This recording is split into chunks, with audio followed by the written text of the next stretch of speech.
नमस्कार मंडळी, लग्नानंतर होईलच प्रेम या मालिकेमध्ये आता नंदिनी खूपच रडत असते, खूपच टेन्शनमध्ये असते। आता ती किचनमध्ये जाते तेव्हा विक्रम तेथे स्वतःची कॉपी स्वतःच बनवून घेत असतात। आता नंदिनी त्यांना म्हणते की मी तुम्हाला कॉपी बनवून देते, पण विक्रम काही ऐकतच नाही, ते तिच्याशी बोलायलाच तयार नसतात।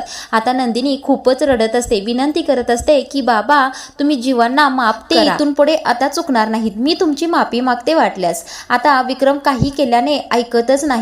नंदिनी तू माफी मागू नको, आम्ही दोघेही आई वडील म्हणून चुकलो आहोत, तुमची यामध्ये काहीच चूक नाही। आता हे ऐकून तर नंदिनीला खूपच वाईट वाटत असतं।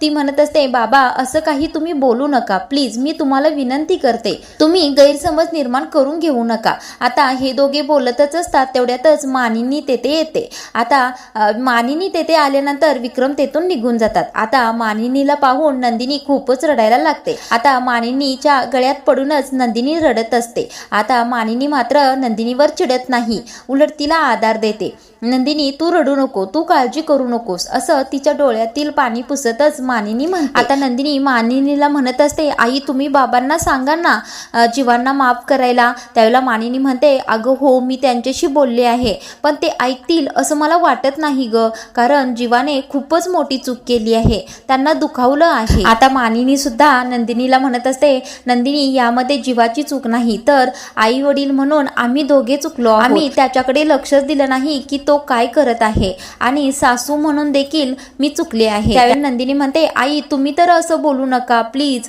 त्यावेळेला नंदिनी आता खूपच रडत असते। आता मानिनी नंदिनीला आधार देतच म्हणते नंदिनी तू रडू नको, सगळं काही व्यवस्थित होईल असाच आपण विचार करूया, कारण आता या वेळेला आपल्या हातामध्ये काहीच नाही, आता आहे या वेळेमध्ये आपण फक्त चांगलं सर्व काही ठीक होण्याची वाटच पाहू शकतो आणि आपण तेच करूया, असं म्हणून मानिनी तेथून निघून जाते। आता नंदिनी स्वतःशीच विचार करायला लागते की मी जीवांना आधार देणार, मी त्यांना एकटं पडू देणार नाही, मी त्यांना खचू देणार नाही आणि हरू देखील देणार नाही, मी त्यांना या सगळ्यातून बाहेर काढणार म्हणजे काढणारच। आता पुढील भागामध्ये नंदिनी काय करणार आहे, जीवाला कसं यातून बाहेर काढणार आहे तेच आपण पाहणार आहोत। रोज असे महत्त्वाचे पार्ट्सचे रिव्ह्यू ऐकण्यासाठी चॅनलला सबस्क्राईब करा।